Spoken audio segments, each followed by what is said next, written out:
próximos oradores, palestrantes, que é o Pipo e a Ruth, Viva, boa noite. Liberta-te, da Escola Liberta-te, que vão fazerem uma introdução à permacultura. Desde já, muito obrigado a vocês os dois por terem aceito o convite. E espero que gostem. E é todo vosso, estes 50, 55 minutos. É tudo vosso. À vontade. 50 minutos não dá para nada, não dá para quase nada, é um minutinho. Vamos fazer uma introduçãozinha a isto, ok? Mas se alguém aqui já ouviu falar de permacultura, não sei se vocês já ouviram falar de permacultura aqui, coloquem aqui, eu não estou a ver o YouTube, mas depois podem fazer as perguntas no final, ou podem ir fazendo que a gente vai responder ao longo deste momento. Isto vai ser muito anato, vai ser muito topo, ok? Vamos mostrar um bocadinho como é que é este lado, como o Júlio estava a dizer, de viver desta paixão, deste nosso, daquilo que nós partilhamos diariamente, não é? Vamos mostrar um bocadinho como é que isto acontece, como é que isto pode acontecer para vocês e que não é igual para toda a gente, ok? Permacultura, aliás, cada pessoa tem um objetivo de vida e necessidades diferentes, como o Júlio estava a dizer no início. E é engraçado que, por acaso eu comentei com o Pipo quando fomos convidados para a conferência, e quero agradecer desde já pelo convite, mas quando fomos convidados eu comecei-me a rir e dizer ao Pipo, olha Pipo, é engraçado porque nós descobrimos permacultura no processo de estávamos na cidade, em Toronto, imigrados, a viver numa casa que não era nossa, mal consegui pagar as próprias contas, a trabalhar 60 horas por semana, só com um dia de folga entre nós os dois a pensar, poça, não pode ser isto, a vida não pode ser isto, tem que ser outra coisa melhor, não é possível. E à procura de outra coisa, assim nos momentos de folga, íamos saciando a sede de voltar para Portugal e mudar, transitar para um estilo de vida diferente, e encontramos, foi justamente um bocadinho na onda, um bocadinho de sobrevivencialismo, algum bushcraft, muito homesteading, e documentários da BBC sobre como é que os estudantes viviam, como é que a malta do século XIII fazia as coisas, a minha paixão sobre história, e depois irmos pegando nesse fio de internet que nos vai dando as suas sugestões, e quando damos por ela, caímos em cima de permacultura, e o Pipo chegou ao trabalho daquele dia e disse, Pipo, tens de sentar e tens de ver isto. É isto. É isto que vai fazer com que a gente faça o clique e consiga então fazer um plano para sair do Canadá e voltar para Portugal. Atenção, o Júlio também disse uma coisa certa. Eu não senti que estava realmente a fazer este caminho quando não comecei a pôr em prática. Né? O Júlio, no momento da palestra dele, ele estava a falar disso, né? Que há muito livro, há muita coisa para estudar, e isso eu acho que é bom, estudar, né? Abrir um livro, tirar um curso, eu acho que isso é espetacular. Claro que temos que olhar para onde é que vamos tirar o curso, mas isso é muito importante, mas depois aplicar. E nós dizemos sempre isso nos nossos cursos, por aí, okay? No nosso conteúdo online. É preciso aplicar, porque nós não conseguimos entender como é que se cuida de uma galinha, como é que se abre uma galinha, como é que se limpa uma galinha, se nós não limparmos uma galinha. Não fizemos, não é? Como estava o Júlio a dizer com a filha, que eu acho tão porreiro. Ok? Eu também tinha um puto agora, é mesmo por aí, ok? Ele ainda é um pequenino, mas é por aí. É tipo, ok, tal e qual, ok? Agora, quando nós começamos a pôr as coisas em ação, nós começamos a ver, olha, isto funciona para mim, isto não funciona para mim, ok? Começamos a encontrar o nosso equilíbrio dentro do homestead, ou da permacultura, ou seja o que for, ok? Que vocês querem chamar isto, que é vida, não é? A nossa vida, vivida como a gente quer vivê-la, ok? E saber fazer, saber escolher. Quando nós estamos neste local, neste sítio, nós podemos então ser analíticos e dizer assim, olha, quero fazer um tweakzinho ali, quero melhorar ali, se calhar vou-me dedicar mais à horta, se calhar sou mais apaixonado por plantas, outras pessoas se calhar são mais apaixonadas por criar casas mais resilientes, outras pessoas são melhores ou são mais apaixonadas por criar energia e serem autossuficientes a nível energético. E depois existe um mundo, não é, com várias pessoas, e nós podemos trabalhar em grupo e fazer grandes projetos e grandes coisas, ok? Todos juntos. É isso. Então nós vamos mostrar um bocadinho como é que funciona a permacultura, porque nós gostamos muito de dizer que a permacultura não é só agricultura, ok? É muito mais que isso. Não sei se dava para potencialmente partilhar o ecrã. Dá. Olha, põe isso aí a jeito, que é para eu partilhar o ecrã aqui deste lado. Já, permacultura na agricultura. Tal e qual. Não é só agricultura. Eu sei que Exatamente. um dos focos principais é a produção alimentar, ok? Isso inclui a horta e a parte dos vegetais e tudo mais. Mas E as pessoas são apaixonadas por isso porque toda a gente tem que comer, não é? Toda a gente chega a hora de almoçar ou de jantar, toda a gente tem que comer. Portanto, obviamente que o que chama a atenção mais na parte da permacultura é a área agrícola, mas não é só isso, existem muitas coisas, ok? Mas de uma forma muito resumida, ok? A permacultura é um conceito que apareceu nos anos 70 por dois senhores, o David Holmgren, que ainda está connosco, e o Bill Mollison, que infelizmente já não, e eles os dois conseguiram, de certa forma, criar este conceito de permacultura, que é as ferramentas de design e a criação prática, portanto não é só uma ideia que fica na teoria, é um design e criação de habitats humanos sustentáveis e regenerativos. Ou seja, nós passamos a trabalhar com a natureza em vez de contra ela, para não estarmos a destruir os ecossistemas e a destruir o planeta sobre o qual dependemos, porque isso é um tiro no pé, ok? Então a permacultura, se está a falar de habitats humanos, não estamos só a falar de alimento, porque nós não precisamos só de alimento para comer, para sobreviver. Precisamos de produção de comida, sim, mas também recolha e gestão da água, produção de energia limpa e renovável, bioarquitetura, melhorar as nossas casas, a eficiência das nossas casas, não só a pegada ecológica que tem, mas também a própria eficácia da casa. A energia que gasta, para manter o tempo que ela dura, em termos dos materiais, se é climaticamente estável com input de energia ou de forma passiva. E depois, claro, há a regeneração ecológica e depois aquelas outras coisas intrínsecas do ser humano que não são visíveis, mas são importantes, a criação da arte e cultura, a criação de comunidades e melhorias sociais, aumento da resiliência do ser humano, porque acho que o Júlio disse uma coisa muito bem, que é, nós podemos ser o mais autossustentável possível, mas não conseguimos ser totalmente autossustentáveis, sem estar a dar passos atrás consideravelmente na nossa qualidade de vida. Sem dúvida. Lá está aí, a verdadeira resiliência e autossustentabilidade vem de uma comunidade que se pode construir à medida que nós vamos fazer este caminho. Simplesmente vamos nos associando a pessoas que têm visão semelhante a nós e que complementamos-nos em termos de competências, do que é que cada um está a fazer. Então eu não preciso fazer absolutamente tudo, e tem outra pessoa ao lado de mim que precisa fazer absolutamente tudo, mas podemos complementar. Sim, e a usar também, lá está, o que eu acho também que é interessante, também passar para vocês aqui hoje, é que nós, muitas vezes as pessoas que estão na permacultura e que sentem-se interessados por estes sistemas, querem resgatar o ancestral, né? Técnicas ancestrais, que são brutais, atenção. E a permacultura faz muito disso. Que são brutais. Agora, também é brutal, nós podemos ter tecnologia que nos permite estar aqui. Por exemplo. Okay.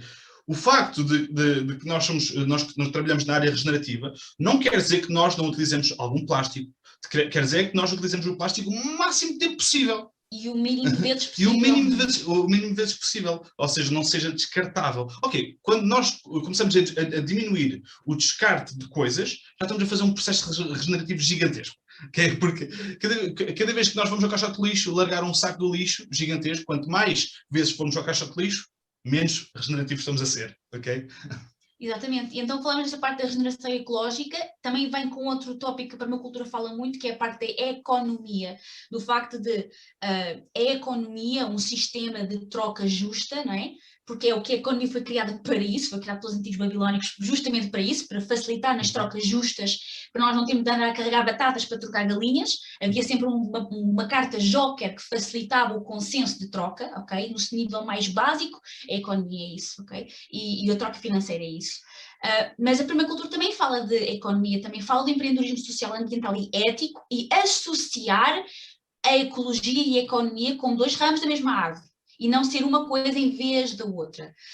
E cada vez mais, felizmente, tem havido a haver mudanças sociais nesse sentido, incluindo no empreendedorismo, criação de projetos e negócios e formas da pessoa ganhar a vida sem vender a alma. Ok? Sim. Então podemos criar estes habitats humanos. Não existem, eu não acredito que existem pessoas a mais no mundo. Acredito que existem muitas pessoas a se calhar não fazer tanto, não vou dizer o bem, mas não a praticar a regeneração diariamente. Se as pessoas estiverem em conexão, em contacto com a natureza, que souberem ouvir a natureza, souberem observar, né, se calhar conseguem tomar decisões mais eticamente corretas, ou ambientais, ou conscientes, pelo menos. Okay? Pelo menos mais conscientes, sim. Nós não sabemos o que nós sabemos.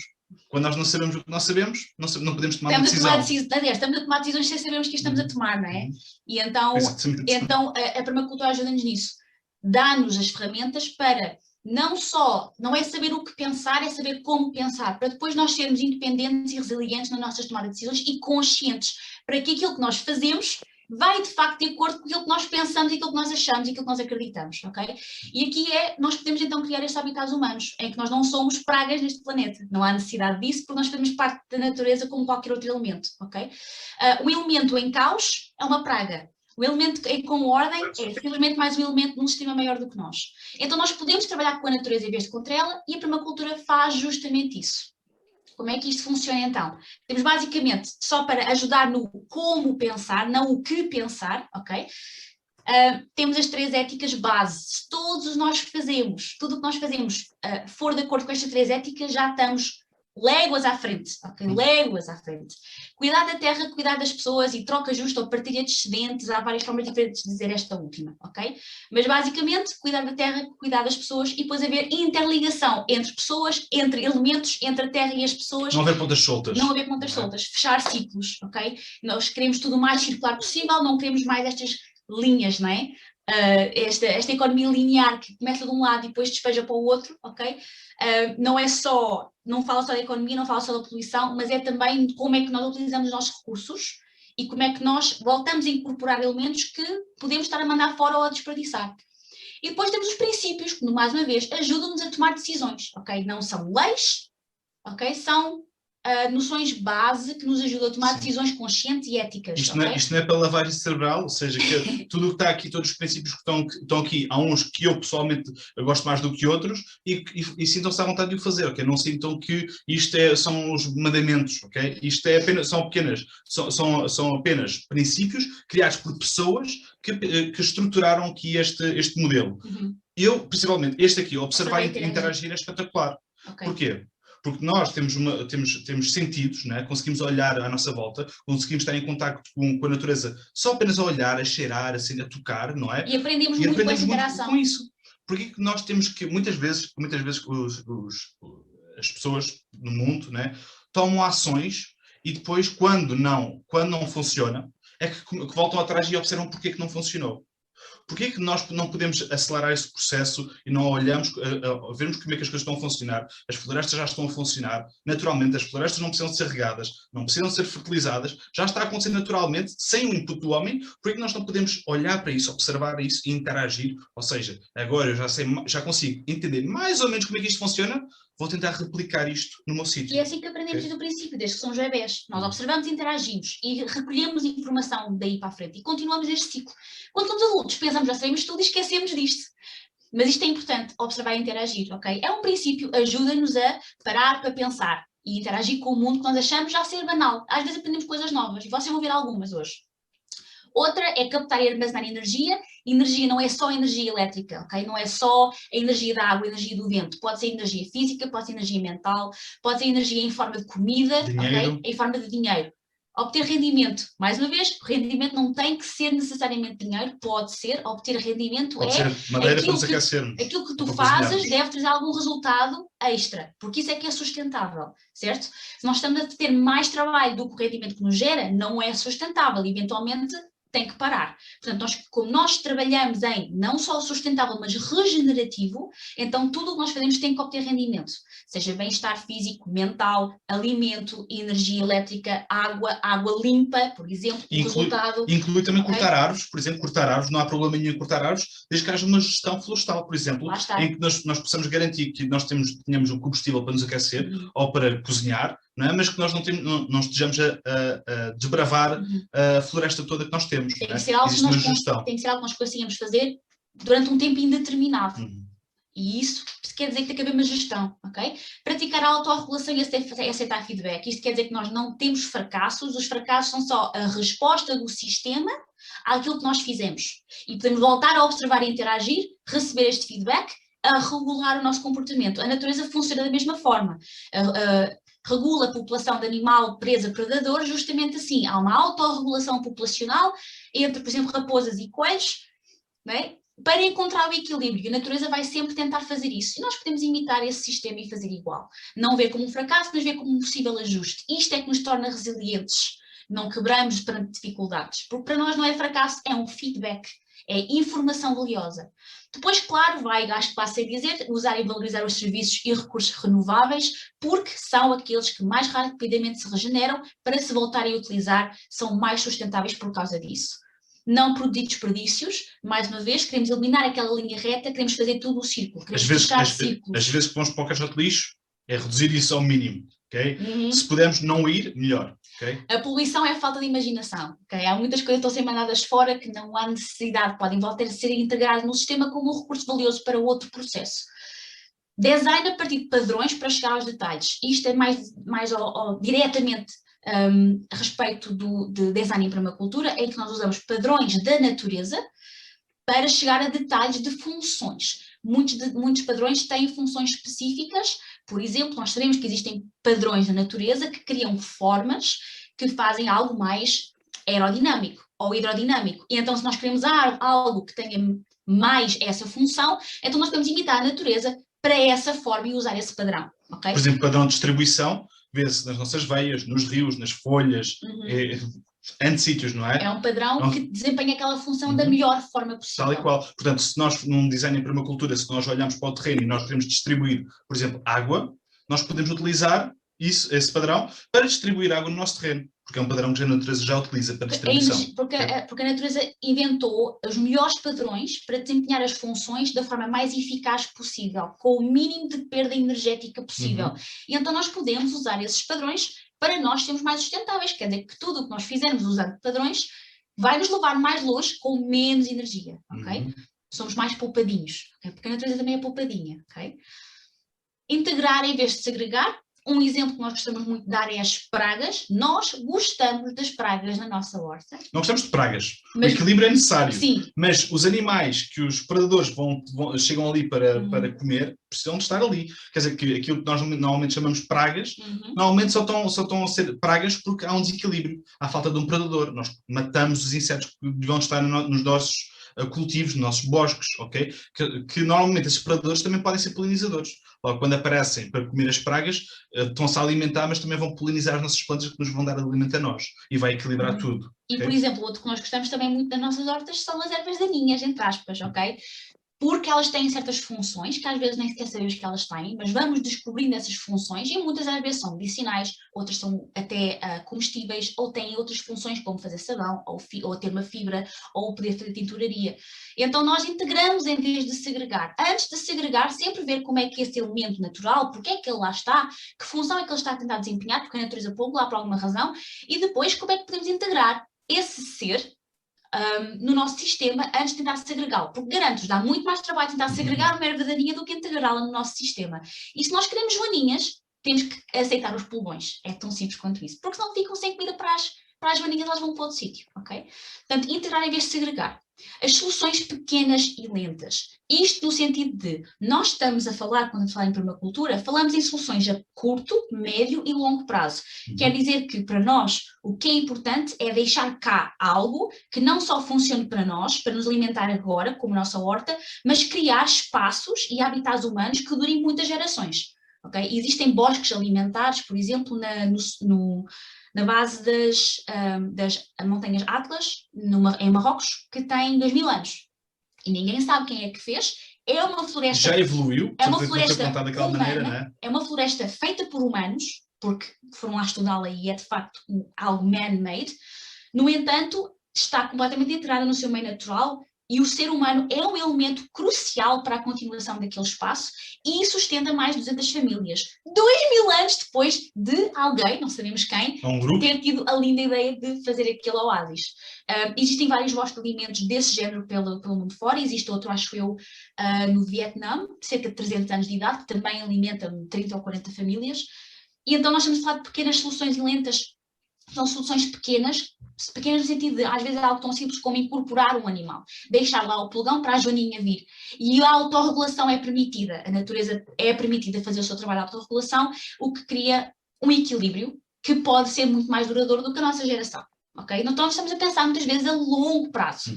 Okay? Não quer dizer que não conseguimos fazer coisas mais rápido, mas estamos ao mesmo tempo a incorporar estas soluções que a longo prazo se vão notar muito mais. E também não se esqueçam que, imagina, vocês não concordam com a sociedade. Muitas vezes dizem assim, eu não concordo, a sociedade é má. Nós somos a sociedade, para já. Okay? Ponto 1. Ponto 2. Se não concordas com alguma coisa que o teu grupo está a fazer, deixa de o fazer tu. Okay? E podemos mudar isso, e podemos mudar isso, como, por exemplo, vais ao supermercado, ok? Compra aquilo que é eticamente correto, conforme os teus princípios. Não vais dizer, opá, os supermercados estão cheios de comida reles e depois vais comprar comida reles. É votar com a nossa carteira. Tens que votar, tens que dizer, ok, o teu euro, eu gosto disto, real, ou eu não gosto disso, ou outra moeda real, qualquer. Pois é, estamos internacional aqui, não é? É isso, mas é muito isso. E temos que, porque isso é porque a permacultura para nós foi tão importante, porque dá-nos esta matriz que nos ajuda a tomar decisões, ok? Os idols já a diversidade, já falámos também um bocadinho disto, né? Nós queremos o máximo de diversidade possível. A seguir, só aqui um bocadinho, cá está. Usar as bordas e valorizar os elementos marginais, o exemplo das pragas é um exemplo muito bom. Um elemento marginal pode ser integrado e pode, se calhar, ter um valor que nós não sabíamos, simplesmente está a deixá-lo fora. Okay? E não há necessidade. Isto aplica-se não só em termos sociais, como em termos ecológicos. Funciona na horta e funciona no bairro, okay? Com pessoas e plantas e pragas. Okay? Usar a criatividade e responder às mudanças. A resiliência é isto, não é? É nós podermos aceitar o feedback, percebermos e observarmos, interagirmos, aprendermos algo, para depois sermos criativos e responder às mudanças, em vez de simplesmente reagir ou fechar-nos e conseguirmos então fluir e sermos resilientes. Ok? Qualquer pessoa pode aplicar permacultura, sim, isto não é só para a malta do campo, também existe permacultura urbana, desde as hortas verticais a chuveiros de composto, sim, isto é estranho, nós vamos mostrar. Não é chuveiro de composto, é chuveiro aquecido a composto. Ok? A permacultura tem muitas soluções simples para grandes problemas. Estamos a falar de aplicações sociais, aplicações económicas, aplicações ecológicas, aplicações de habitação. A permacultura tem que envolver soluções para tudo isto porque estamos a criar um habitat humano, portanto tem que envolver isto tudo. E claro que existem especialistas para estas áreas todas, por isso é que nós gostamos tanto de permacultura. A parte fixa é que, apesar de haver muitos especialistas, existe também a forma de design em permacultura que uma pessoa normal pode aplicar e pode aprender de uma forma mais generalizada para poder aplicar no seu dia-a-dia, ok? E cá está. Permacultura do dia-a-dia pode começar por reduzir, reutilizar e fechar os ciclos. E vamos perceber uma coisa, nós falamos agora de homesteading, de bushcraft, de sobrevivencialismo, mas isso é porque nós estamos muito desligados de um tempo e de um estilo de vida que antes isso era só chamado o dia-a-dia. Okay? E então nós podemos resgatar alguma dessa sabedoria ancestral de como viver no nosso ambiente. Porque nós esquecemos de como viver no nosso meio natural. A permacultura ajuda-nos a fazer isso e ajuda-nos também, lá está, a juntar o antigo ao novo. E nós tomarmos uma decisão consciente de o que é de facto progresso. Não fazer só progresso tecnológico porque é fixe, mas porque tem uma aplicação prática e eu consigo buscar também o low-tech, o que é simples, o que é básico, que isso nos traz, o que é elementar e conseguir trabalhar nesses dois mundos. A permacultura gosta muito de navegar no que faz sentido. E não necessariamente ir por uma via só porque é uma via, tem uma certa ideia, tem um certo look, não é? Então não vamos só para o ancestral e também não vamos só para o ultra tecnológico, encontramos aquilo que faz sentido. E a economia circular é simplesmente pegarmos em algum desse conhecimento ancestral de, ok, eu vou extrair, isso tem um custo. Eu vou fabricar, isso tem um custo. Eu vou usar, isso tem um custo. Então, a seguir a isso, eu vou retornar, vou reciclar, vou reparar, vou reutilizar. Vamos fechar o ciclo o máximo possível. Isso faz o nosso habitat mais sustentável, porque o mesmo material, o mesmo recurso está a ser usado múltiplas vezes. E muitas vezes é melhor para a nossa carteira, é melhor para o nosso bem-estar, é melhor para o nosso ambiente e não produz desperdício. Lembram-se dos princípios de permacultura e já estão aqui em ação, ok? Portanto, nós queremos, com a permacultura do dia-a-dia, mesmo em cidades, aliás, principalmente em cidades, começar a fazer isto, a passar da economia linear para a economia circular. E uma coisa que é muito importante, malta, mesmo muito importante, vamos deixar de separar cidade do campo, ok?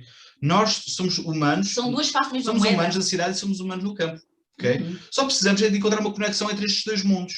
Se o campo produz grande parte da comida que vai para a cidade e a cidade produz a maior quantidade de desperdício, vamos levar os desperdícios da cidade para o campo a produzir mais comida. É uma das maneiras de fazer as coisas. Vamos pôr a cidade a começar a produzir alimento, vamos começar a pôr os espaços verdes na cidade. Não é por estar na cidade. Eu conheço N exemplos aqui em Portugal em que na cidade tem hortas comunitárias, tem atividades ao ar livre para a malta, em sociedade, em termos de arte e cultura também, para diversão, seja o que for. Okay? Para uma cultura de bem-estar humano, em harmonia com a natureza. Portanto, temos que procurar por isso. Podemos brincar com esses elementos. Eu pessoalmente, como estava dizendo há pouco, eu também me identifico com isso, que a cidade deixa-me assim sempre um bocado apertado. Nós sabemos, nós vivemos em Toronto, num apartamento. Foi assim. Há pessoas que adoram isso e não têm que sair da cidade para ir para o campo para serem resilientes e para estarem, para conseguir ter uma vida mais sustentável, ou seja, o que for. Okay? Podem ficar na cidade e podem ter um contributo para a sociedade que seja valioso e regenerativo para a cidade e para o campo. Nós temos que parar de segregar os cidadinos os urbanites e os rurais. Eu adoro o campo, malta, mas eu necessito de pessoas da cidade para fazer certas coisas. Sem dúvida. Ok, malta, então queres saber o que é os chuveiros de composto? Depois já explica melhor.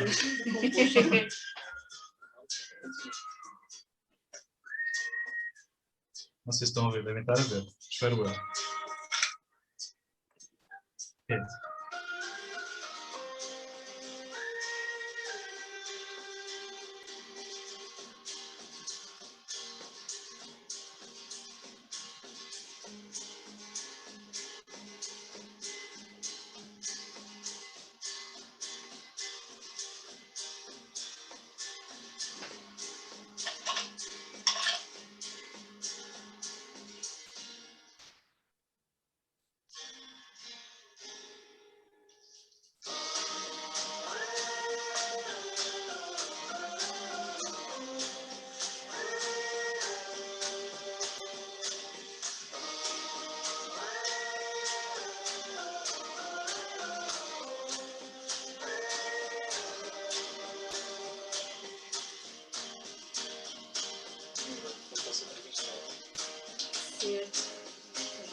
Ok, pessoal. Então, o que vocês viram aqui foi justamente... Aqui, clicar nisto.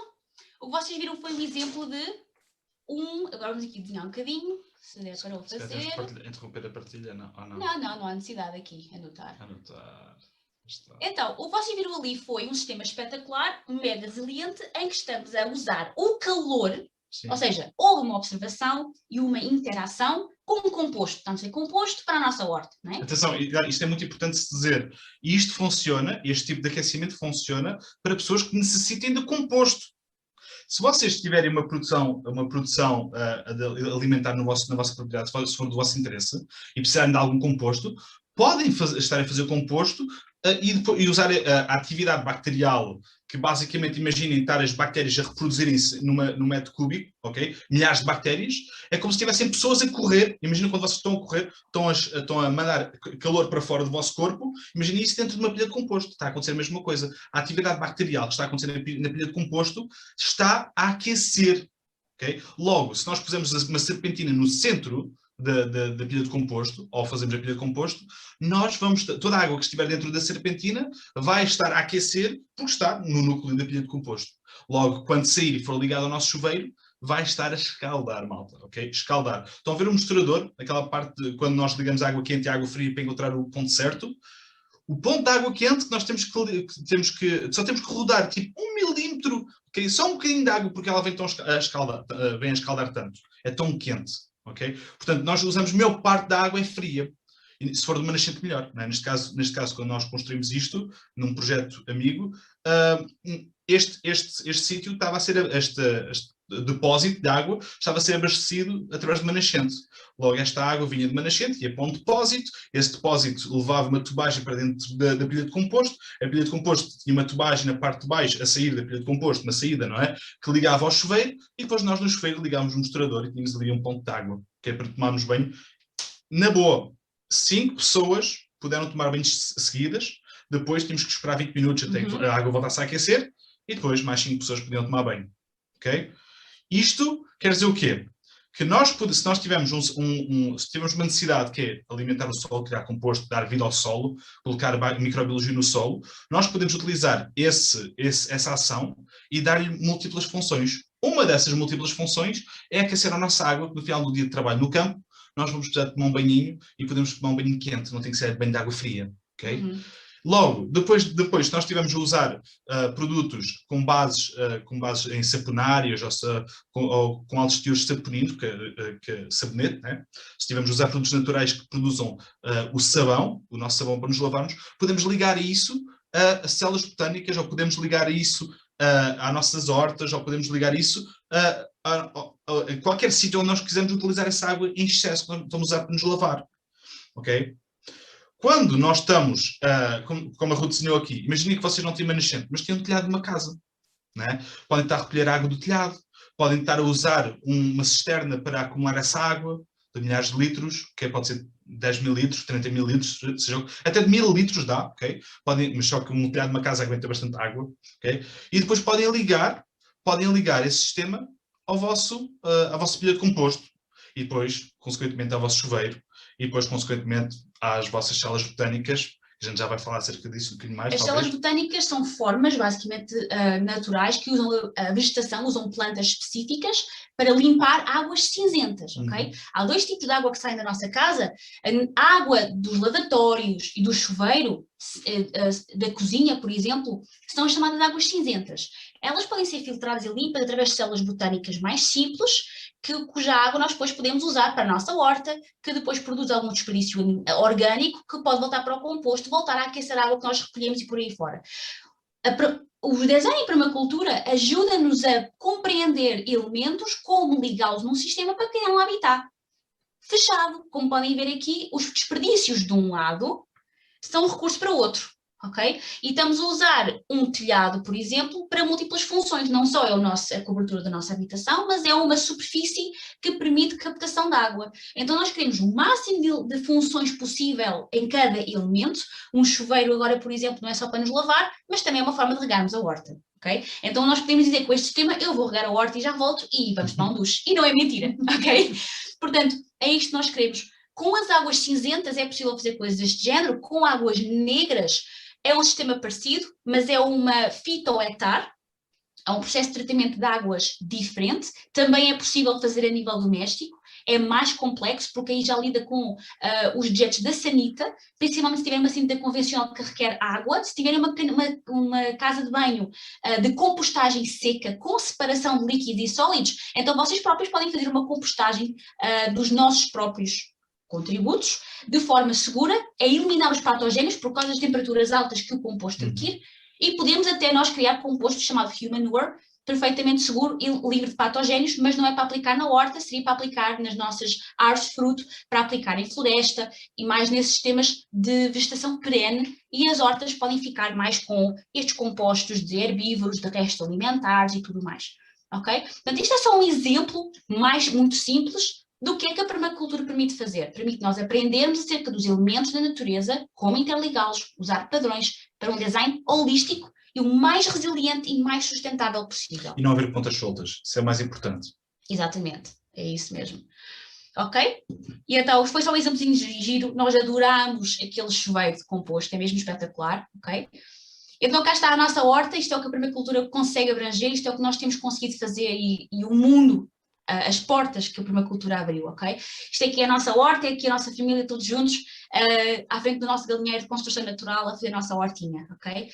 Só um dia bom para boa música. Da mesma forma que temos técnicas ancestrais e simplesmente o tradicional, também temos aqui nos nossos workshops, temos um exemplo de aplicar tecnologia quando ela faz sentido aplicar. Neste caso são filtros para água, ok? São filtros para água que vai ser recolhido dos telhados, que vai passar por todo esse sistema que vocês viram, não tem o composto, neste caso, mas tinha também uma célula botânica que limpava a água do chuveiro exterior, que todos estes participantes do workshop utilizaram, ok? Cá está, ou seja, lado a lado com a alta tecnologia, também temos o low-tech e o elementar, em que temos construção natural com pigmentos naturais e uma cobertura verde. Atenção, nesta foto não conseguem ver a cobertura verde, ali por cima, o telhado verde, mas se vierem aqui atrás, onde estamos na horta, já conseguem ver ali o telhado verde ali daquele lado. Exatamente. Já está construído, já está a crescer. Ou seja, aquela casa não tinha eletricidade ligada nenhuma, era um galinheiro, ok? Ainda é, aliás, é um galinheiro, e é onde guardamos nossos animais, já temos lá um porquinho também a viver dentro. E não, é fantástica porque é quentinha no inverno, é fresquinha no verão, ok? Ela, como usa materiais naturais, ela é uma bateria térmica no inverno, porque apanha o sol durante o inverno e liberta para dentro da casa, e depois tem boa ventilação e é uma parede que respira, okay? Porque o cimento não respira, o barro respira. Então permite que não haja grandes umidades no seu interior, permite uma boa ventilação e a casa é viva, ok? Tem vida no telhado, é feita de barro, ok? E então ela... Há pessoas aqui que vêm aqui aos nossos eventos, aos nossos workshops, que já me disseram assim, como aquilo é uma galinha grande, disseram assim, olha, limpas isto dos cocós das galinhas, fazes assim uns pormenorzinhos aqui e ali e podes viver aqui dentro. Exatamente. E é verdade. E é verdade. E é verdade. E é muito confortável. É mais confortável em termos de climatização passiva do que é a nossa casa, que é uma casa convencional, já foi comprada assim, nós não a fizemos, ok? Mas esta nós fizemos e decidimos, não, as nossas galinhas vão ter melhor do que nós. Ok? E foi uma experiência mesmo fixe, nós adoramos o nosso galinheiro e foi uma boa experiência para, quem sabe, uma casinha futura, podemos aplicar essas técnicas. Aqui estão cogumelos que nós temos em casa, nós produzimos cogumelos para nós. Também já fizemos um bocadinho de venda para fora, justamente porque esta fotografia apetece comer assim direto, é delicioso. E lá está, a permacultura simplesmente ensina-nos técnicas de como sermos mais resilientes. E se nós fabricamos cogumelos, se nós comemos em casa, então claro que faz sentido aprender a produzir cogumelos. É simples, algumas espécies são super fáceis, não há como enganar. E depois, claro, quem quiser ir mais avançado nisso, pode depois aprender a identificar os silvestres, ok? Mas é um exemplo, ok? E da mesma forma que há cogumelos comestíveis e outros medicinais, também a farmácia, não é? O saber um bocadinho acerca de plantas, nós quanto mais estamos numa permacultura, mais sabemos sobre plantas, é inevitável, vai acontecer, porque percebemos que há tantas funções para plantas diferentes e por que não introduzi-las no nosso habitat.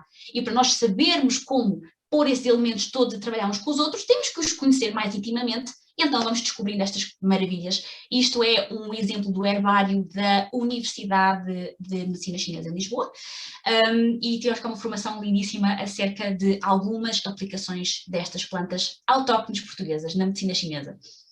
Temos aqui alguns dos produtos que o nosso espaço produz, portanto não é só vegetais, também temos alguns produtos animais, no caso dos ovos e galinhas, tivemos também um porquinho, laticínios também.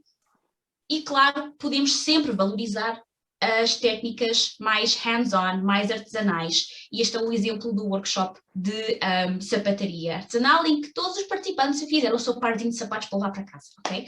Aliás, levaram um sapato feito com o material para fazerem o segundo em casa, ok? Que era um dia e um dia não dava para fazer dois sapatos, mas dava para fazer Dava para aprender a fazer um. E então, lá está, é sempre...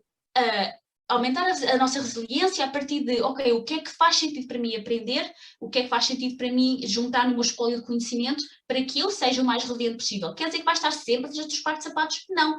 Mas nem que, se saias de um workshop deste, não necessariamente a fazer os teus próprios sapatos, mas agora a valorizar o trabalho que dá a fazer um sapato, se calhar não vais comprar uns sapatos de plástico feito na China, e vais comprar de um sapateiro local. E vais apreciar o trabalho e não te vais queixar de quanto é que custou, porque sabes que aquele sapato vai durar para a vida toda e é para ser reparado e emendado e a tal economia circular e local. E isto é que cria as comunidades resilientes, porque estamos a apoiar a malta à nossa volta que dá a vida para manter técnicas destas vivas. E elas merecem ser valorizadas, ok? Está aqui outro exemplo, mais uma vez, voltar ao ancestral, o meu gostinho por história nunca deixe enganar. Então, encontrar no Alfarrabista um livro de 1800 e qualquer coisa, é ensinar a fazer manteiga e depois experimentar e fazer. E aí digo-vos, é mesmo fixe, ok? Qualquer um pode fazer manteiga, se quiserem depois saber como é que se faz, nós temos vídeos no YouTube e no Facebook acerca de como é que nós fizemos. É muito simples, mesmo na cidade vocês podem fazer manteiga se quiserem ter uma manteiguinha assim artesanal própria com o sabor que vocês quiserem. E, mais uma vez, sabe manteiga, não é? Mas podes fazer o sabor que tu quiseres, podes pôr as ervas aromáticas que tu quiseres, o alho, podes saborear como tu entenderes. E, mais uma vez, muitas vezes isto é só... Não é que vais estar sempre a fazer a tua manteiga, talvez até vás no futuro, quem sabe. Nós certamente gostamos de fazer sempre, por exemplo, o nosso iogurte, mas agora valorizamos tudo muito mais por isso, porque sabemos o trabalho que dá.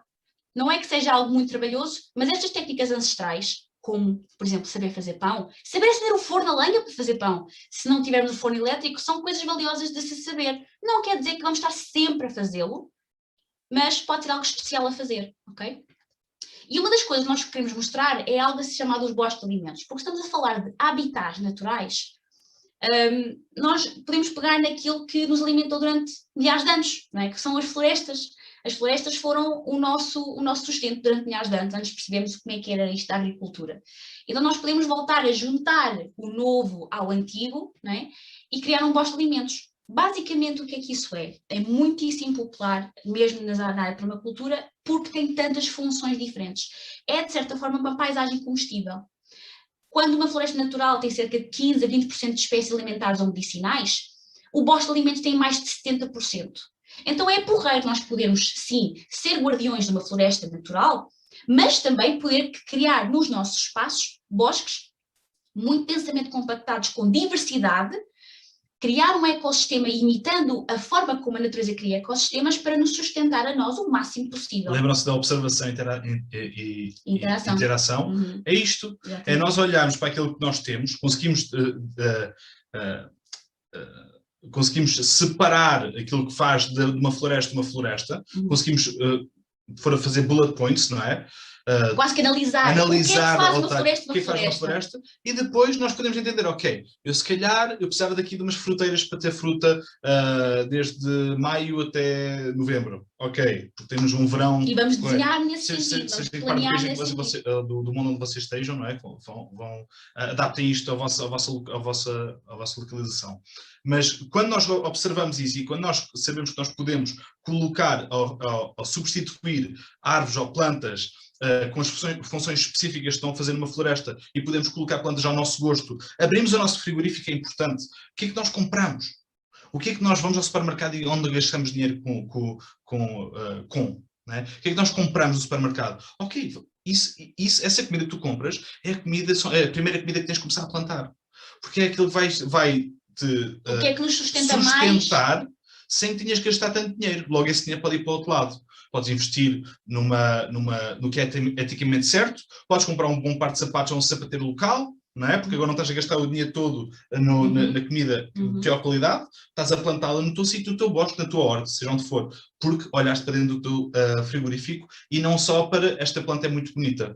O bonito também é fixe, ok? Paisagens comestíveis existem, ok? Agora, e são espetaculares. Aliás, a ideia é essa, um bosque alimentar também pode ser muito bonito, por isso é que temos paisagem comestível. Sim, mas primeiro que tudo, eu, na minha opinião, tem que suprimir as funções que tu precisas. Ou seja, se tu precisas de madeira para te aquecer, se gastas 3 toneladas por cada inverno, tens de ter madeira própria, ou é melhor, ou seja, onde ir buscar, para poderes... De uma forma sustentável, em que depois damos sempre a repor, para voltar a ter daqui a 10, 20, 30, 50 anos. Gestão, lembram-se da gestão? Nós temos que saber onde procurar. Se não sabemos onde procurar ou onde ir buscar, temos que saber a quem comprar que está a fazer um bom trabalho. E é isso mesmo, é que estavas a falar, não é? É tal a produção alimentar e não só, produção, ponto, na quarta dimensão, em que temos um espaço natural que alimenta a curto, médio e longo prazo, porque não é mais do que uma horta. Não vai só às hortaliças, às coisas que nos alimentam hoje, mas estamos a plantar e a regenerar um espaço que vai alimentar daqui a 1 ano, daqui a 2, daqui a 5, daqui a 10, daqui a 20, daqui a 2000 anos.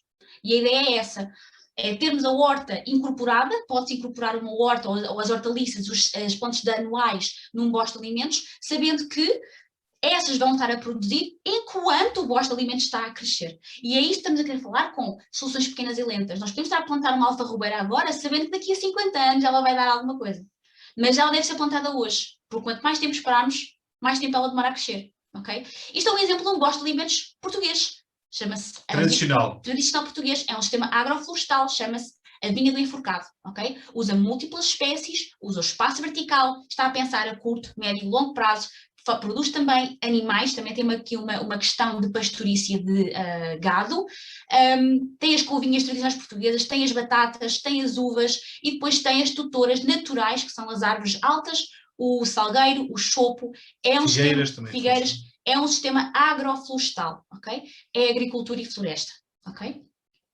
Claro, outro benefício do bosque de alimentos é que podemos produzir cogumelos. Quando há sombra no bosque de alimentos, quando há biomassa, matéria linhosa, podemos produzir cogumelos. Quer dizer, nós podemos inocular madeira para produzir cogumelos. Sejam várias espécies diferentes, ok? Está aqui um exemplo do nosso... Nós, quando começámos a produzir cogumelos, fazíamos assim. Punhamos no verão, debaixo da copa das árvores que davam mais sombra. Neste caso era o limoeiro, porque o limoeiro dava sombra o ano todo e não havia problema em os cogumelos nunca iam apanhar sol direto, nunca iam secar, e então nós aqui conseguimos ter produção assim. Neste momento agora temos produção em tronco, também num sítio sombrio, mas nós começámos em substrato de palha, cogumelo ostra, ok? Um cogumelo muito simples de começar. E isto é um exemplo de um gosto de alimentos que fizemos com um cliente. Isto era um ex-eucaliptal. Há cerca de 2 anos antes da fotografia ter sido tirada, isto era um eucaliptal. Ele arrancou os eucaliptos todos e nunca mais cresceu nada. Isto já foi a terra depois lavrada uma vez e depois foi lavrada mais 2 vezes para podermos implementar, porque a terra era tão rija, estava tão destruída. E muitas vezes, quando falamos de resiliência e de regeneração ecológica, temos que pensar que não estamos só a fazer isso para o planeta, também estamos a fazer para nós, porque nós não conseguimos sobreviver se tudo for assim, ok? Isto é o que aconteceu um ano depois, ok? Um bom design, for todos os elementos juntos a trabalhar em colaboração. Um ano! Com a natureza. Estamos a falar de natureza, que leva milhares de anos a fazer o que faz. O carvalho que vocês veem é o mesmo, ok? Só para ajudar na perspectiva, ok? Isto foi um ano depois, em que nós pusemos as tais soluções pequenas e lentas, mas todas ao mesmo tempo. Imagina, okay? Estão a ver ali onde está aquela carrinha? Aqui, ok? Aqui já não se consegue ver, a carrinha está ali. Está ali, é mais ou menos ali. Ok? E a maior parte do que está aqui são árvores que vão alimentar a pessoa. E tudo o que não alimentar a pessoa, o cliente... Vai para alimentar o sistema que alimenta a pessoa. Vai para alimentar o sistema, que é a vida que está no solo, a microbiologia que está no solo, os animais, os insetos, tudo o que está a permitir... As árvores de crescimento rápido para dar sombra, não é? Exatamente. Quer dizer, que tudo o que está ali a crescer vai dar comida a alguém que faz parte daquele sistema. Se alguma coisa não está a ser comida ali, é porque o ecossistema não está bem montado. Tudo tem que ser comestível. O mundo é um buffet gigante. Okay? É isso. Tudo tem que ser alimento para alguma coisa, não é? E não nos podemos ser só egoístas. Lembra-nos dos princípios, cuidar da terra, cuidar das pessoas e troca justa ou partilha de excedentes. Isto quer dizer que quando nós estamos a desenhar um loja de alimentos, também temos que desenhar para os elementos que vão possibilitar a permanência deste espaço. Isso quer dizer a vida. Os polinizadores, as pragas, os predadores dessas pragas, a vida no solo, que é o que permite que isto funcione. O solo não é pobre, o solo muitas vezes está morto, precisa de ser inoculado com vida microbiológica que permite a fertilidade chegue às plantas e que os nutrientes sejam disponíveis para as plantas, que depois alimentam animais que nos alimentam a nós, ou plantas que nos alimentam a nós diretamente. Okay? Portanto, realmente a nossa vida depende de umas coisinhas que nós nem sequer vemos naqueles primeiros 10 centímetros de terra. É irónico, não é? Mas é verdade, nós dependemos de umas coisinhas microbiológicas que nós não vemos. Okay? Que depois vão-nos comer a nós também, não é? Que no final de tudo comem-nos a nós e o ciclo continua, estão a ver, malta, não há desperdício, ok? Normalmente temos medo dos ursos, mas nós, se calhar, das bactérias, cuidado. Não existe. Quando eu morrer, eu quero ser buffet de minhocas, ok? Eu quero ser um minhocário, que é para voltar para a terra. E é assim que se volta para a terra, ok? A decomposição faz parte da natureza, é uma coisa linda. Está aqui outro exemplo. Uma paisagem comestível, ok? Em que temos aqui uma bananeira, borragem, uma vinha que dá uvas, capuchinhas que são flores e sementes e folhas deliciosas, os citrinos, o alecrim, a oliveira, o alperce, a manga, o tupinambo, que é um belo tubérculo, dá uma flor linda, flores comestíveis, e se olharmos mais de perto ainda temos aqui mais couves, acelgas, beterrabas, cenouras, não falta é comida. Mas não parece um jardim, ok? Portanto, é possível fazer paisagens, aquilo que nós imaginamos ser o Éden, não é? Aquele jardim do paraíso. É um jardim do paraíso, não é porque é bonito, é um jardim do paraíso porque nos sustenta, ok? E o nosso planeta deve nos sustentar sem o destruir, ok? Então, o que é afinal a permacultura permite fazer? Nós desenharmos as coisas para o nosso habitat humano. Isso quer dizer que nós podemos criar coisas como, por exemplo, jardins temáticos ou até um jardim de resiliência.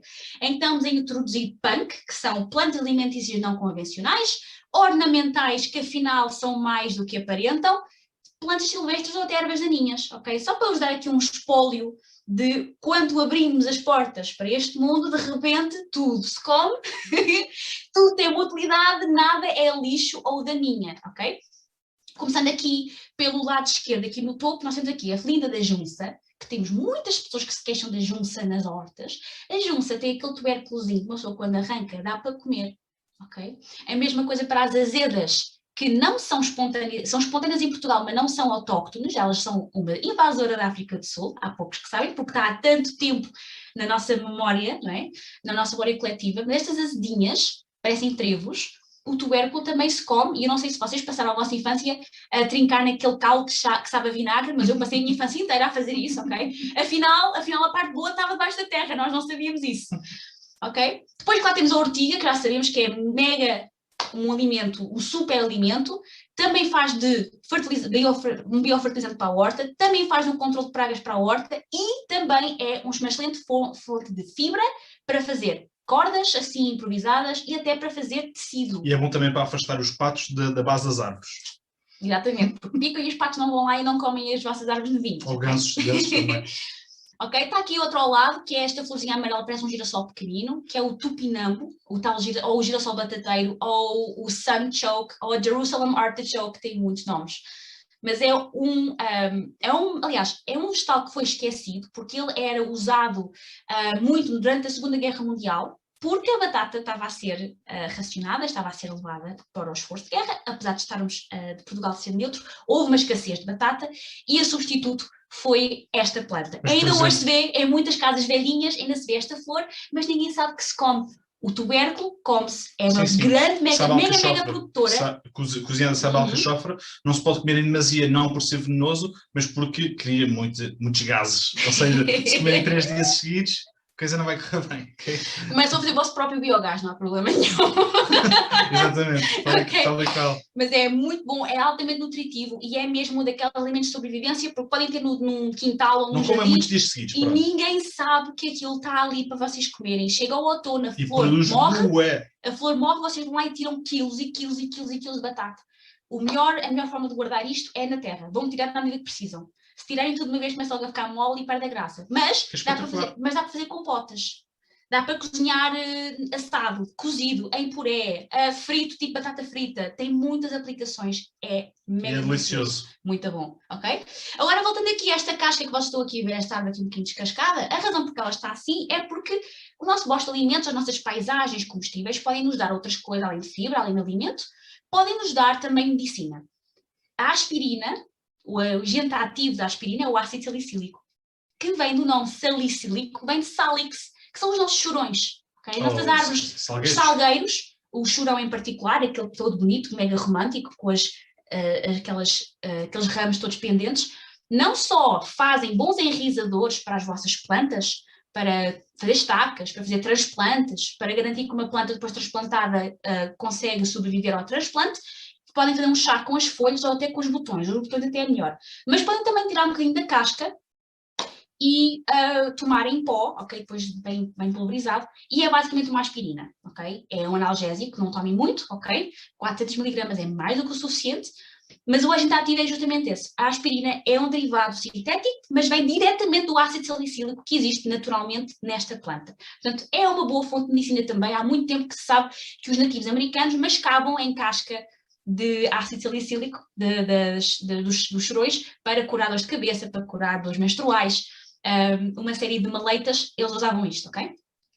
Aqui por baixo temos esta flor cor-de-rosa, que se já foi ao sul do país, em Portugal, vê muito, é muito comum no Algarve, ok? Não sei se noutros países, digam se sabem, esta planta existe, que é a buganvila, ok? Ela não é nativa de cá, mas sei que aqui é uma ornamental popular, e a flor come-se, malta. Quando eu soube esta, eu fiquei parva, ok? Esta flor come-se, aparentemente é muito boa quando é frita, porque é muito leve, é muito estaladiça. Aqui por baixo temos outra planta também ornamental, também comestível, a monstera deliciosa, tem esta fruta que depois de mega madura, estas partes da casca começam a sair e o interior é uma polpa deliciosa que sabe uma mistura de ananás, banana e anona, é assim uma comida deliciosa. E vai-se comendo à medida que a casca vai saindo. Porque se comer está mega maduro. É um bocadinho venenoso, ok? Mas se estiver bem maduro está tudo ok. E temos aqui por baixo outra ornamental que também é comestível. Ou seja, vocês podem ter um jardim lindo à frente. Não é? Lindo. E depois, afinal, há lá coisas que se podem comer, que é muito interessante. E também aumenta a resiliência, não é? De repente há um momento, sei lá, apocalíptico, acontece qualquer coisa e vocês têm ali aquela comida escondida, não sabem, ninguém sabe o que aquilo é para comer. De repente estão a comer a vosso jardim da frente e estão a ficar todos bem nutridos, ok? Está aqui outro exemplo, é o daylily, ok? É uma espécie de lírio e dá para comer, acho que exceto a folha. Dá para comer a flor, dá para comer a flor ainda por abrir, o botão, dá para comer a raiz, ok? Nós ainda não temos o prazer de provar, mas aparentemente é delicioso. E finalmente queremos mostrar esta aqui, porque também é comum em Portugal, mais uma vez não sei dizer noutros países, mas em Portugal vê-se muito também como ornamental, que é o linho da Nova Zelândia. E isto é espetacular para fibras. Okay? Eu aperto os meus enxertos todos das árvores com material fibroso desta planta. E os neozelandeses consideram esta de umas plantas sagradas porque tem múltiplas funções, tem um néctar delicioso, é uma mega melífera e a fibra eles usam-na para fazer desde roupa a tapetes, a cestos, tudo e mais alguma coisa. Então eles consideram esta planta mesmo importante para a mitologia deles e para a cultura deles, na Nova Zelândia. Voltando aqui um bocadinho mais às autóctones, ok? O que é que também o nosso jardim da resiliência pode ter? Pode ter um pinheiro, por exemplo, em que um pinheiro, ok, tanto nos dá o pinhão, como nos dá as pinhas, como nos dá a madeira, se formos cortando um bocadinho aqui e ali e controlando, como depois nos dá também a resina, que misturada com carvão e um bocadinho, ok, um bocadinho de estrume do herbívoro, cabra, algum herbívoro que tenha uma dieta mais fibrosa, tipo cabra, não tanto vaca, mas mais cabra, mais nesse sentido, juntam isso e têm ali uma cola, ok? Isto é uma técnica pré-histórica, em que eles andavam com uma destas no bolso, porque isto era altamente inflamável, era fixe para começar alguma coisa se fosse preciso começar um foguinho, uma lareira rápida, porque é muito inflamável, mas também é um agente impermeabilizador e também era uma cola, um adesivo, que para eles fabricarem alguma coisa em cima do joelho, porque a maior parte das vezes era assim, né? Recoletores tinham que andar com a vida às costas e tinha que ser rápido, portátil e prático. E isto era uma das coisas que eles faziam. É super prático, nós já fizemos isto algumas vezes. E lá está, e é mesmo, é uma cola daquelas colas. Okay, é uma se vocês não removerem, não isolarem aquilo, o sítio, o recipiente onde vocês fizerem este pitch, esta cola, fica lá. A parte fixe acerca disto é que só precisam de coisas que provavelmente terão em casa carvão da vossa lareira e se tiverem um pinheiro podem extrair a seiva do pinheiro, juntar um bocadinho um cocosito que encontram e pronto. E não precisam até podem adicionar uma fibra diferente. A ideia do esterco é porque encontravam isso já pré-digerido, já havia uma fibra de uma dimensão correta. E claro que os nossos antepassados eram espertos, ok? Eles já tinham muito tempo a observar e perceber que aquela dimensão de fibra que vem depois da digestão do animal era ideal, ok? O pinheiro depois também, claro, também pode dar o material para fazer um cesto. Isto é uma técnica nativa americana, em que temos as agulhas para fazer a cestaria, ok? Temos o tojo e as silvas, as nossas linhas autóctones, ok? A silva também tem múltiplas funções, também dá para fazer fibra, também dá para fazer cestos, também dá para fazer um enraizador para as nossas plantas e claro, damos as amoras que agora estão em época, ok? Maravilhosas. Além de dar habitat para muitos seres vivos que nós queremos ter nos nossos espaços. São pioneiros, não é? Se querem sabão, também não há problema. Podemos ir ao tojo. O nosso tojo, que ninguém gosta, é uma melífera fantástica, é boa para os polinizadores, mas também é boa madeira para queimar, também é boa madeira para aquecer os nossos fornos, cresce muito rapidamente, então podemos ir cortando conscientemente para usar a aquecer os nossos fornos, mas depois as cinzas são muito ricas em potássio, quer dizer que podemos fazer boas lexívias e podemos fazer bom sabão, ok? Com estas cinzas. E finalmente... Um minuto. Força, 1 minuto, ok, estamos mesmo no fim. Então temos aqui finalmente esta última plantinha, que é da família do amaranto, que aparece muito também nos nossos campos, que é o amor do hortelão. Rafael, okay? Desliga o micro. Eu posso fazer aqui assim, não é problema. Tá. Temos aqui então a última, que é uma erva daninha, juntamente com as azedinhas, juntamente com a junça, que é a Rumex crispus, okay? Que é da família das Rumex, que nos dão azedinhas, não esta, mas uma outra planta que se chama azedinha, que é um vegetal que se come. Temos esta planta, também se come, também é alimentar, ok? Portanto, como podem ver, isto é só um exemplo pequenininho de podermos criar um jardim resiliente, podermos criar um espaço bonito e podemos ir saciando as nossas necessidades e no caso de uma emergência temos ali aquilo em mão. Okay? E podemos conjugar todos estes elementos para não só nos alimentarmos, mas podemos ter um abrigo sobre a nossa cabeça, podemos produzir energia, podemos nos ligar a outras pessoas que dão a vida para aprender e manter outras técnicas, para nós não temos de fazer tudo, mas um bocadinho de cada coisa. Okay? Podemos ser generalistas ou podemos ser especialistas, mas isso pode ser a nossa escolha e seja como for, podemos usar a permacultura para nos ajudar nesse caminho. Muito bom. Pronto, malta. Muito obrigado. Eu queria só deixar aqui ao Pipi e ao Ruth para falarem aí muito rapidamente do programa que vocês vão ter agora dia 28. Ok. Posso deixar aqui um link. Basicamente nós vamos ter uma horinha. É uma hora, é uma formação, sobre paisagens comestíveis e vai ser mais ou menos 1 hora. Normalmente a gente estende sempre mais um bocadinho, como podemos ver agora. Nós normalmente quando temos sempre tanto para dizer que ao menos vamos um bocadinho mais acima do tempo, mas já de ser mais ou menos uma hora e meia, e podem se inscrever, é necessário inscrever, é grátis, ok? Vocês podem ir aqui ao link que eu vou deixar aqui. Que é sobre paisagens de combustíveis, é Sim, justamente sobre e isto, vou deixar falar também no mais a fundo. YouTube, aqui no YouTube, também vou deixar aqui. E pronto, vocês podem se inscrever e podem participar já no dia 28 às 9 da noite, aqui de Portugal. Se quiserem, se tiverem interesse em saber mais aprofundadamente o que são paisagens de combustíveis, podem ir lá. Bosque de alimentos, agroflorestas, tudo isso é paisagem combustível e depois depende das funções que lhes queremos dar, mas essencialmente é uma paisagem que se possa comer. Ok. O pessoal que está aqui no Zoom, não sei se querem colocar alguma questão ao Pipo e à Ruth, deixem a mãozinha no ar, que é para depois eles responderem e passarmos então ao outro orador ou outro palestrante que já está por aí. Se não tiverem nada, siga. E quero agradecer muito ao Pipo e à Ruth pela vossa presença, por terem aceito este convite, eu adorei. Não sei se querem deixar aí umas últimas palavras vossas. Opa, eu quero só mesmo agradecer pelo convite, pessoalmente. Está aqui uma pergunta do Bruno. Eu acho que vi aqui um dedinho aqui levantado. Então... Levantou mesmo agora, força, Bruno. Estava atrás da mãozinha.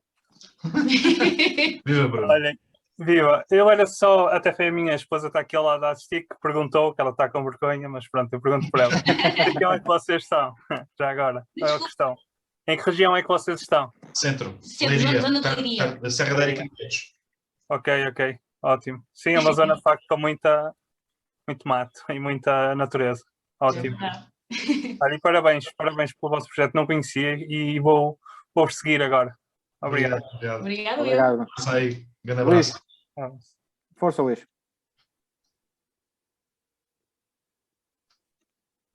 Luís. Alô? Ok, já está? Estou a ouvir? Já, Luís, força. Sim. Ok, boa noite, era só para agradecer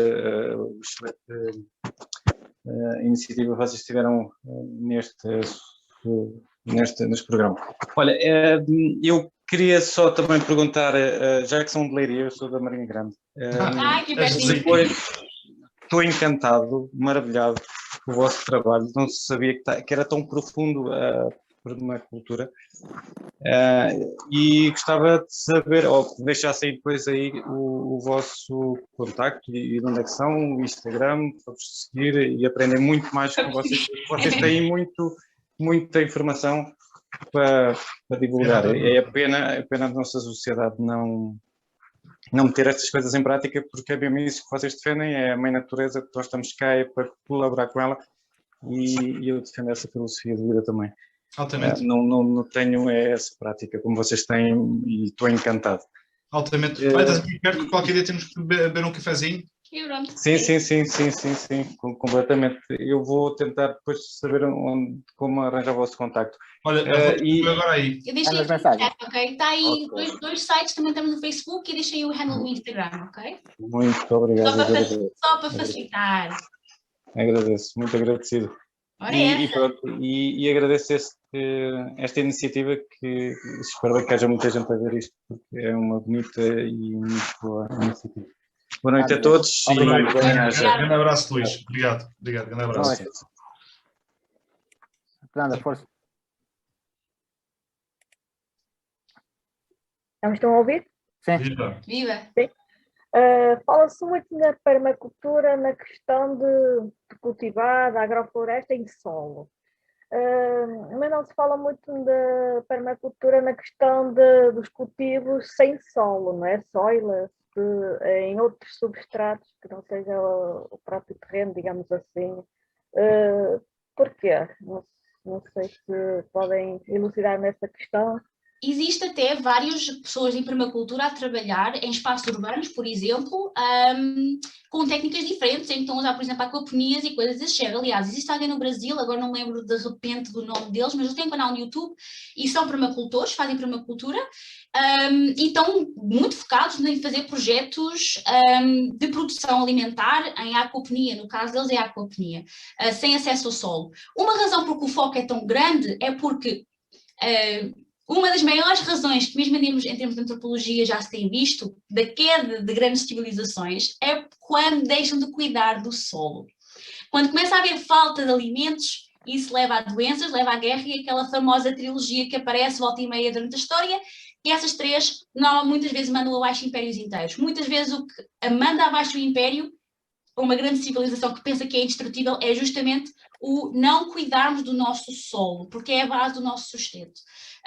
A aquaponia só pode ir até certo ponto, continua a ter grande input, ou seja, grande necessidade de materiais sobre o qual nós não somos independentes. A aquaponia, por exemplo, precisamos de materiais sintéticos ou de materiais que nós temos que adquirir. A partir do momento em que essa linha de distribuição é cortada, nós não temos acesso a essa forma. Okay? Sim, e por exemplo, nós temos dava outros 30 mil horas para falarmos aqui, mas temos escamas capilares, que são regadas por capilaridade, que se tiverem interesse podem pesquisar depois no nosso canal do YouTube, nós temos aí um monte de informação acerca disso, que são camas que não usam praticamente água nenhuma e são muito usam solo na mesma. Solo na mesma, mas é quase como um canteiro isolado, que é regado de baixo para cima e que usa muito menos água porque a água basicamente está por baixo, está num tanque por baixo isolado, e por isso usa o processo de capilaridade para subir. Se quiserem também ver, é mais uma opção. E de facto existem técnicas, só para ilustrar, que por exemplo, na América do Sul os antigos usavam as chinampas, que ainda hoje existem, que tecnicamente não é bem usar solo, mas estavam a criar solo flutuante sobre cursos de água, porque não tinham superfície de terra seca para plantar, ou havia pouca área. No caso dos aztecas, por exemplo, na Mesoamérica, no caso da Mesopotâmia, eu lembro-me imediatamente dos jardins suspensos da Babilónia, que aquilo não usava um solo e era completamente feito só com água, não é? Os jardins suspensos usavam solo. Ainda usavam. A informação que aqui é que não usavam solo, era a areia, digamos, do deserto. Eu vivo aqui perto do deserto, não temos solo e nós plantamos como nos desenrascamos, não é? Sim. Mas a areia é solo, ok? A areia é solo. É só um solo mais arenoso. É um solo diferente. É um tipo de substrato diferente, não é aquele solo, aquela terra. Se é esse o caso, eu recomendo mesmo que vejas o projeto Greening the Desert, que é do Geoff Lawton, também de permacultor, que estão a fazer na Jordânia. Que é um projeto interessante, estão a usar permacultura em zonas com desafios interessantes, ok? As temperaturas altas, a falta de água, as texturas muito leves, como a areia, espreita esse, ok? Porque pode ser útil. E é mesmo aí nessa via. Exato, ok. Tá, obrigada. De nada. Ok. Ficamos então por aqui. Mais uma vez, Pipo e Ruth, agradeço-vos imenso esta partilha de conhecimento. E pessoal, sigam o Pipo e a Ruth, vale a pena. O podcast que o Pipo tem de manhã às 8h30, né, Pipo? Às 8h30 da manhã. Costuma. Volta e meia. Anda ali. Eu acompanho o Pipo de manhã, sempre com energia positiva e sempre com boas dicas para a malta que gosta destes assuntos. Mais uma vez, muito obrigado. Podem se manter por aí, estejam à vontade. E vamos falando, porque eu quero acompanhar mais o vosso projeto. Obrigado por tudo. Um grande abraço, Paulo. Obrigado pela iniciativa. Obrigado.